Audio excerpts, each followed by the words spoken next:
Assalatu wassalam ala ashrafil mursalin wa ala alihi wa ashabihi ajma'in. Amma ba'd. Assalamualaikum warahmatullahi wabarakatuh. Mga kapatid Islam, nandito naman po tayo para magbigay ng Islamikong pagpapayo patungkol ito sa pinakamasaklap na edad ng tao. O kung sa Arabic pa, Arda'il Umur. Ito ang mga ganitong mga kapatid, dumadaan talaga sa tao. Lalo na tayo dito sa mundo, dumadaan talaga tayo sa mga ganitong mga yugto ng buhay. Bagkus ito po ay hindi talaga maiiwasan bilang isang namumuhay dito sa mundong ibabaw. Kaya mga kapatid Islam, ito tandaan po natin na ito, ang mga yugto na ito ay dapat alamin ng mga Muslim habang nabubuhay siya dito sa mundong ibabaw. Kaya tandaan natin, sabi ng Allah Subhanahu wa Ta'ala, laqad khalaqna al-insana fi ahsani taqwim. Sinabi ng Allah, sadyang nilikha namin ang tao sa pinakamagandang hubog. Ang Allah Subhanahu wa Ta'ala, pinaalalahanan po tayo ng Allah Subhanahu wa Ta'ala na ito talaga ang ating buhay. Nasa dumarating talaga sa pinakamagandang hubog. Magandang pagkagawa sa iyo ng Allah Subhanahu wa Ta'ala. Kaya dahil dito, ang iba nagyayabang talaga, subhanallah. Ang mga kaloob ng Allah Subhanahu wa Ta'ala, sana gagamitin ito sa pagpapasalamat, sa pag-alala kay Allah Subhanahu wa Ta'ala. Hindi nila nagamit sa tamang pamaraan, bagkus ang iba nagyabang pa talaga.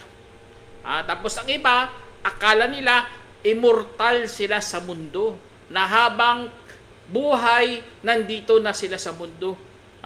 Na hindi nila iniisip ang kamatayan. Itong napakasaklap yan mga kapatid, na hindi dapat nating gawin bilang mga tao, mga alipin ng Allah Subhanahu wa Ta'ala.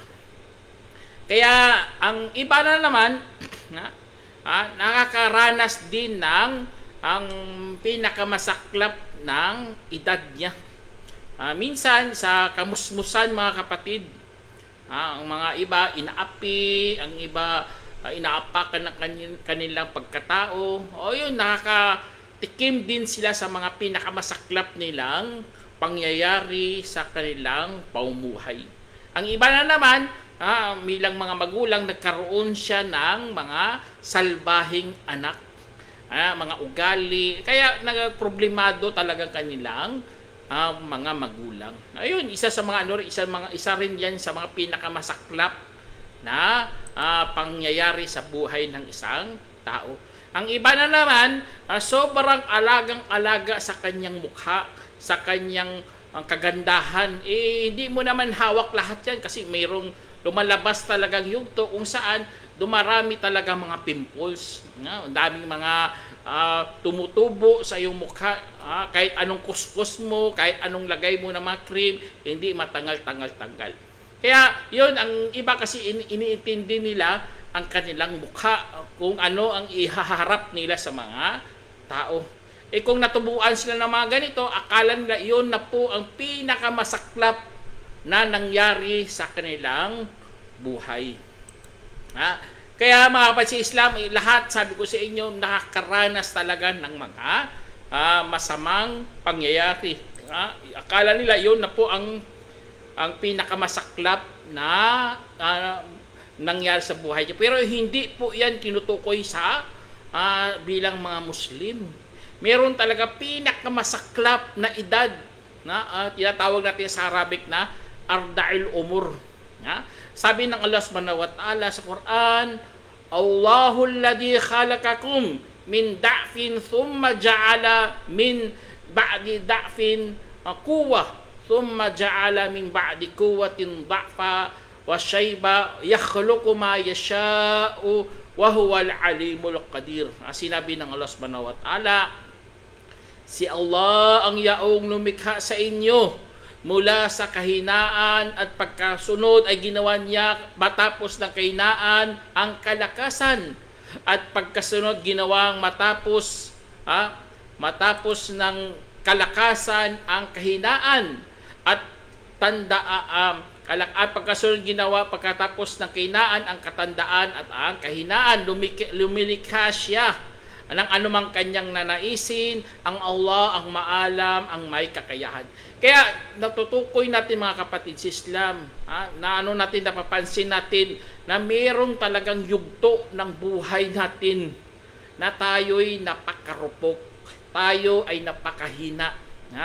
Yun po ang tinatawag na mula tayo sa walang-wala talaga. Example sa egg cells at sperm cell. Kung papansinin mo yan, walang-wala talaga yan. Likido lang yan lumalabas sa ating katawan dahil sa sobrang pagnanasa. Kung isipin, walang-wala yan. Tapos kung nabuo na, naging napakaliit na fetus, napakahamak na nilalang yan, kapatid. Napakaliit, napakarupok. Kaya mga nabubuntis, ingat na ingat yan sila sa loob ng 3 buwan kasi hindi pa yan medyo kumakapit. Kasi napakahina talaga ng nilikha ng Allah Subhanahu wa Ta'ala. Tapos mayroon ding yugto, lumabas na siya, lumalaki ang sanggol hanggang umabot sa kanyang kalakasan. Tapos pagkatapos ng kalakasan, itong napakasaklap mga kapatid, babalik na naman tayo sa pagiging mahina at pagiging matanda. Ganon na ganon ang Allah Subhanahu wa Ta'ala pinapakita sa atin ang tunay na yugto ng buhay na hindi mo minsan hawak yan, kapatid. Kaya kung umabot ka na sa katandaan, subhanallah, halos nawala na sa iyo ang iyong kalusugan. Meron kang ang oras, meron kang ang pera, pero nawala naman sa iyo ang iyong kalakasan. Hindi katulad ng bata ka pa, malakas ka, pero dahil pagtatrabaho mo, naghahanap buhay ka para meron kang ipapakain sa iyong pamilya, nawalan ka ng oras. Meron din ganong yugto ng buhay. Meron ding yugto ng buhay kung saan bata ka nga, malakas ka nga, may oras ka nga, pero wala ka namang pera. Yun ang mga yugto kasi ng buhay, mga kapatid. Kaya kung nandoon ka na umabot sa katandaan mo, kapatid, nawalan ka talaga ng lakas dyan. Wala kang power dyan. Gusto mo man lang, pero nasa isip mo na lang na hindi mo na kayang gawin. Merong ditong isang hadith na inulat ni Abdullah bin Yasar radiyallahu anhu na meron dumating sa nabado na Arabo sa propeta Muhammad SAW at saka nagsabi, anong tao ang pinaka mainam? Kaya kanyang sinabi, napakabuti para sa sinumang humaba ang kanyang edad at mabuti at bumuti ang kanyang gawa. Sinabi niya, o mensahero ng Allah, anong mga gawain ang pinakamaganda? Kanyang sinabi, ang sino mang iiwan ang mundo habang kanyang gila ay basang-basa sa pagbanggit kay Allah Subhanahu wa Ta'ala. Sinalaysay ni Tirmidhi at itinama ni Albani. Kaya dyan sa hadith mga kapatid, na kapag humabang edad mo sa pagsamba kay Allah Subhanahu wa Ta'ala, sa dulo ng hadith, basang-basa ang kanyang bunganga sa pagbanggit kay Allah Subhanahu wa Ta'ala. Mga dhikr lang ang pinagsasabi niya. Lagi niyang inaalala. Kaya alam naman natin, mga kapatid, yon ang pinakatamang gawin ng isang tao.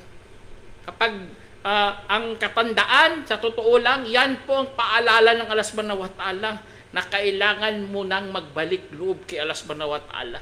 Huwag mo nang hintayin matanda ka na tapos magbalik loob. Kasi mayroong kasabihan, ang masamang damo ay matagal mamatay. Subhanallah, tingnan nyo. Ang ganitong kasabihan, kumalat, lumago, naging na-improve, nag-advance pa. Hindi naman alam na isa po iyang walang basihang kasabihan. Ibig sabihin, mga alamat lang yan o kwentong barbero. Sa atin, alhamdulillah, tinuturuan na po tayo. O hindi tayo kailangan magsabi ng mga walang saysay, walang kabuluhan. Kaya ang katandaan, mga kapatid, ay pagkakataon mo na sa pagbabalik loob kay Allah Subhanahu wa Ta'ala. at gumawa ng mabubuting gawa. At saka, baka yun pa yun ang magiging magandang pangwakas mo dito sa mundo. At alam naman natin, ang silyo ng ating kamatayan, doon tayo hahatulan. Kaya kung ang puso mo nawili sa mga bagay-bagay hanggang namatay, diyan ka rin isisilyuhan ng Allah. Yun na nakakatakot, mga kapatid. Kaya yun, isipin natin ang pagtanda, yun sana magiging magandang pagwakas natin dito sa mundo. Kasi sabi ng Allah subhanahu wa ta'ala, thumma radadnahu asfala safilin. Sabi ng Allah subhanahu wa ta'ala, at pagkatapos ay ibinalik namin siya sa pinakamababang bababa. Kaya nakakatakot yung mga kapatid. Ibabalik ka ng Allah subhanahu wa ta'ala sa pinakamababa mong mababa. Ibig sabihin, kapag lumalaki ka, tumatanda ka na, yun pinapaano ka ng Allah subhanahu wa ta'ala, halos hindi ka na makatayo. Halos humiga ka na lang. Halos umuupo ka na sa wheelchair mo. Halos hindi ka na makapag-isip. Subhanallah. Nagiging mababa ka talaga, kapatid. Masubrahan mo pa ang sanggol. Auzubillah. Kaya ganun mga pangyayari. Yugto yan ng buhay natin. Kaya kapag tumatanda tayo, naging marupok talaga tayo, mga kapatid. Sa isip, sa katawan, sa puso at iba pa. At hindi talaga natin to matataguan. Yan kasi ang realidad ng buhay. Kaya payo sa akin sarili at sa inyo, mga kapatid, na maging mabuti talaga bago sumapit ang katandaan. Kasi nga sabi ng Allah kanina doon, sabi niya kanina, thumma radadnahu asfala safilin. Pagkatapos ay ibalik namin siya sa pinakamababang mababa. Maliban, sabi niya, illal ladina amanu wa amilus salihat falahum ajrun ghairu mamnun.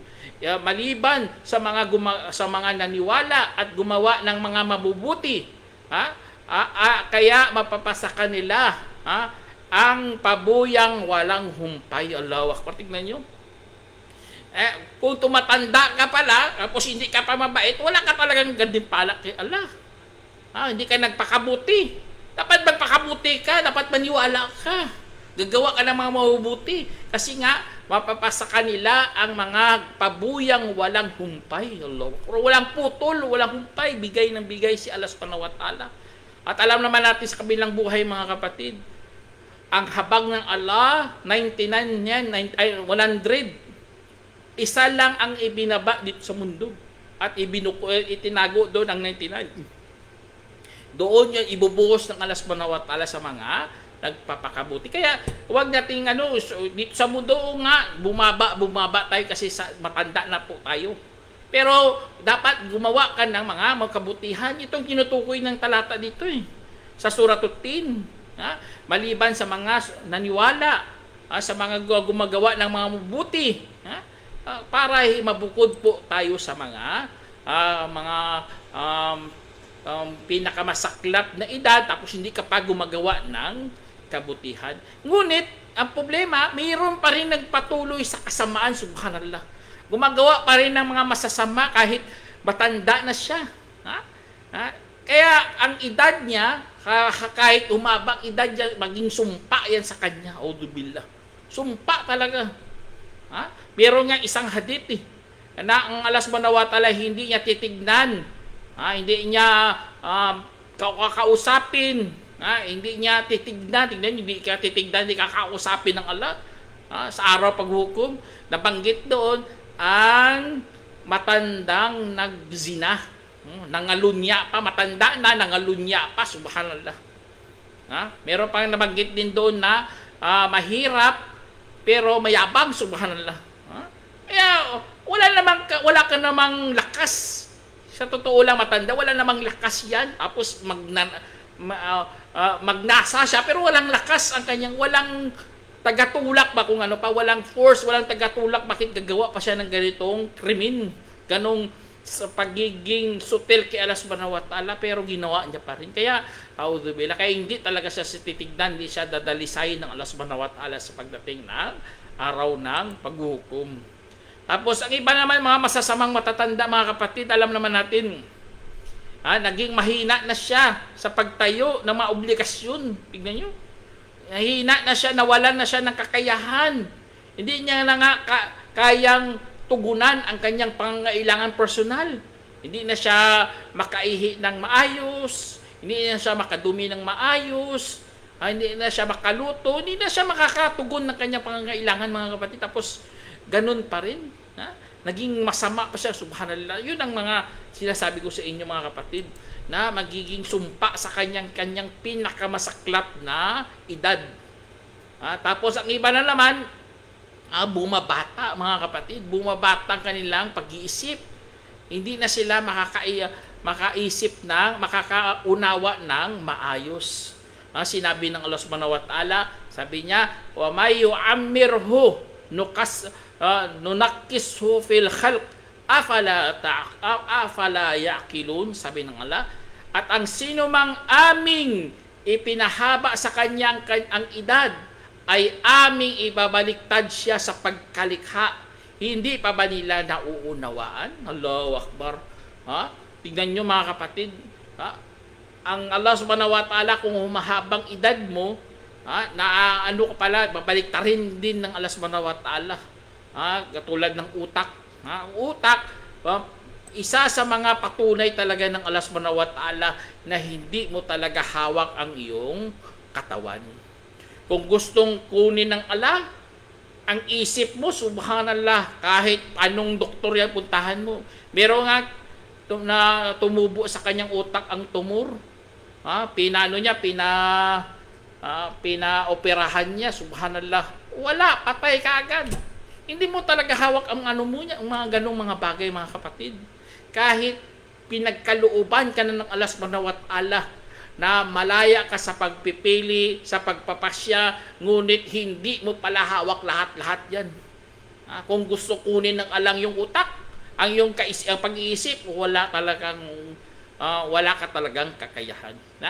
Kaya ang mga matatanda, tingnan yung mga kapatid, mga matatanda, kailangan espesyal talagang kanilang pangangalaga diyan. May mga diyan, may mga bantay talaga. Binabantayan talaga, kapatid. Merong isang kaya sa atin bilang Muslim, magdua ka kay Allah subhanahu wa ta'ala. Na sana wag kang aabot sa ganitong mga yugto ng iyong buhay.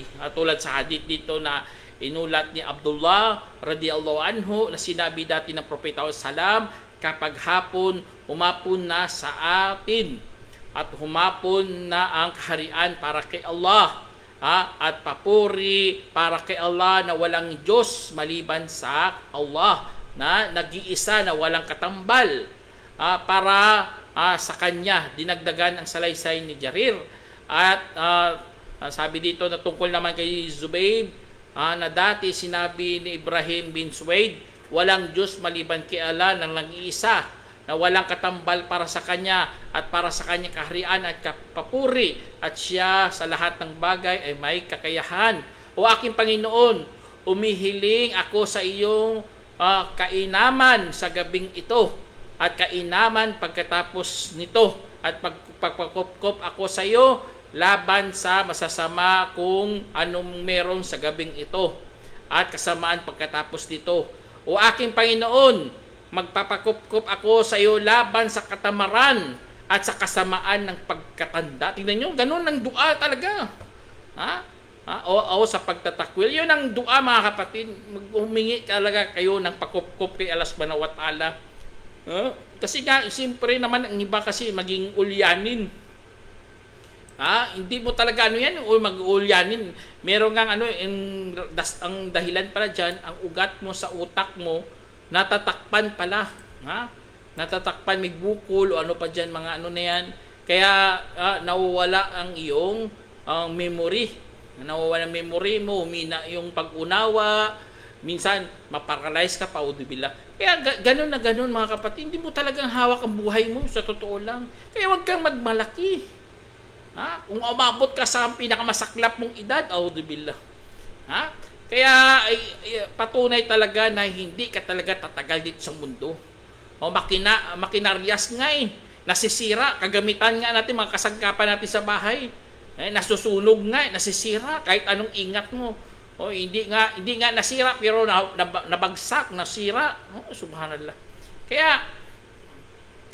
Kaya mga kapatid sa Islam, itong yugto ng buhay na ito, pagsubok kasi ito para sa atin. Katulad ng sinabi ng Allah, awalam yaraw kayfa yubdi Allahu al-khalqa thumma yu'idu inna dhalika 'ala Allahi yasir. Sabi ng Allah, hindi ba nila napagmasdan kung paano pinasisimulan ng Allah ang nilikha at pagkatapos ay uulitin niya ito. Sa katunayan ang mga ito hinggil kay Allah ay napakadali. Napakadali lamang yan kay Allah. Isang niya lang, gagawa talaga yan. Kaya pagsubok talaga kapatid ang itong mga pangyayari sa mga ating katandaan. Kaya pagiging lumalaho minsan ating mga alala, nakakalimot, nawalan siya ng unawa. Yun ang yun. Ibig sabihin doon, malapit ka na talaga babalik kay Allah subhanahu wa ta'ala.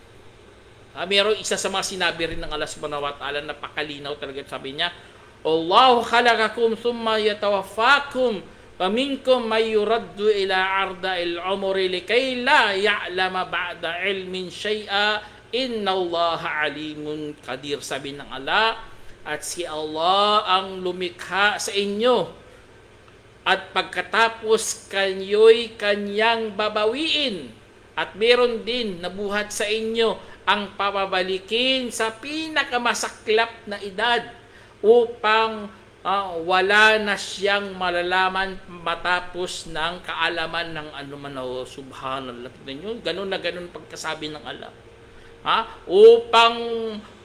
Upang wala na siyang malalaman matapos ng kaalaman ng anuman. Tingnan nyo, mawalan pala tayo ng kaalaman, mga kapatid. Pinapabalik tayo ng Allah subhanahu wa ta'ala sa ating pinakamasaklap na edad. Para malimutan mo. At pinapaalam ng Allah na siya lang talagang maalam. Kaya kung nagyabang ka dito sa mundo, ikaw maalam na tao, ikaw successful na tao, ikaw ang pinakamalupit na tao, subhanallah, babalik ka rin sa iyong katandaan. Minsan nga, ang mga yumaman, sa pagtanda nila mo, nagiging pobre na sila. Minsan pinapalayas pa sa kanilang pamamahay, subhanallah. Kaya gano'n na gano'n, huwag ka talaga magyabang. Magyabang ka, tapos ganun malang mangyari sa iyo. Magsamba ka na lang kay Allah.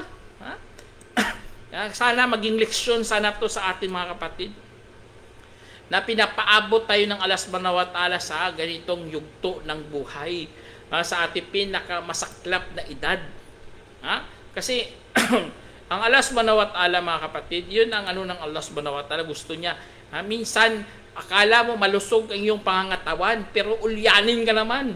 Normal ang BP mo, normal ang sugar mo, pero ang utak pala sirang-sira. Subhanallah. Kaya hindi mo hawak ang takbo ng pag-iisip mo. Kasi nga lahat tayo pinaparamdam na darating talaga ang kamatayan. Sabi ng Allah subhanahu wa ta'ala, kullu nafsin dha'iqatul maut. Sabi ng Allah, ang lahat na sarili ay makakatikim ng kamatayan at tanging pagkakalooban kayo ng inyong mga gantimpala sa araw ng pagkabangon. Kaya ang sino mang hinango sa impyerno at ipinasok sa paraiso kung gayon ay talagang nagtagumpay.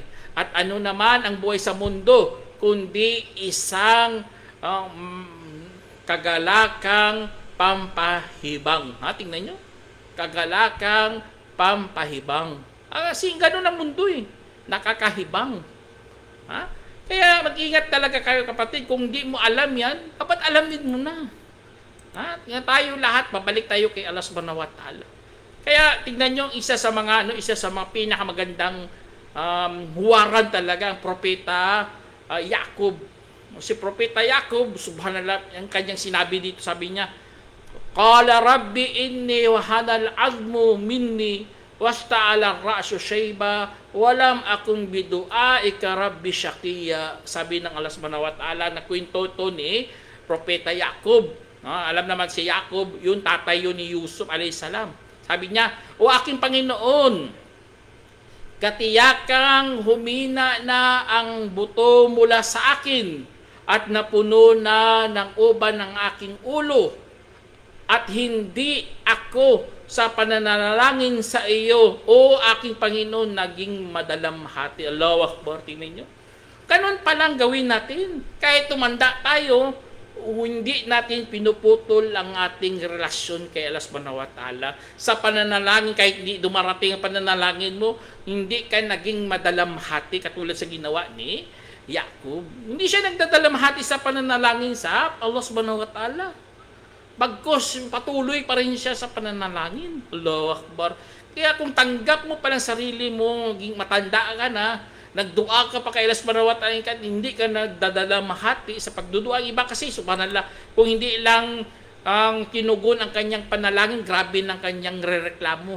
Naiinip na talaga siya, subhanallah. Kaya mali po yan, mga kapatid. At ang pinakamasakit, alam niyo mga kapatid, isa sa pinakamasaklap, kung kapag umabot sa ang tao sa pinakamasaklap niyang edad, nawawala talaga kanyang alaala hanggang hindi niya na nakilala ang kanyang mga mahal sa buhay. Ito napakasakit talaga, kapatid. Kapag sinabihan ka na ng iyong mahal sa buhay sa pangalan ng iba, so parang napakasakit talaga, kapatid. Sa magulang mo, sampol, ulyanin na, tawagin ang pangalan mo, pero hindi pala pangalan tinawag niya. Ibang tao, subhanallah. Masasaktan, nadudurog talaga ang puso mo dyan, mga kapatid. Kaya yun ang isa sa mga kaya wag nyo nang mga kapatid, wag nyo nang hintayin ganun umabot ang buhay mo sa ganitong edad. Dapat gumawa ka na ng mabuti. Magpakabuti na tayo. Katulad sa inulat ni Abdullah bin Omar radiyallahu anhu, na kinuha ng mensahero sallallahu alaihi wasallam ang kanyang balikat at saka nagsabi, maging sa mundo na ikaw ay tilang isang estranghero o kaya tumatawid sa daan. At laging sinasabi ni Ibn Omar radiyallahu anhu, kapag sumapit sa iyong gabi, kapag sumapit sa iyong hapon, ay huwag mong aabangan ang umaga. At kapag sumapit sa iyong umaga, ay huwag mong aabangan ang hapon. At kunin mo ang iyong kalusugan bago pa ang iyong karamdaman. At ang iyong buhay bago pa ang iyong kamatayan. Nga, isinalaysay ni Bukhari. Allahu Akbar. Tingnan nyo, ganun na ganun, mga kapatid. At bilang pangwakas, mga kapatid, sinabi inulat ni Ibn Abbas, na sinabi ng mensahero sallallahu alaihi wasallam sa lalaki habang pinaparangalan niya ito. Pakinabangan mo ang 5 bago ang 5. Ang kabataan mo bago ang iyong katandaan. At ang kalusugan mo bago ang iyong karamdaman.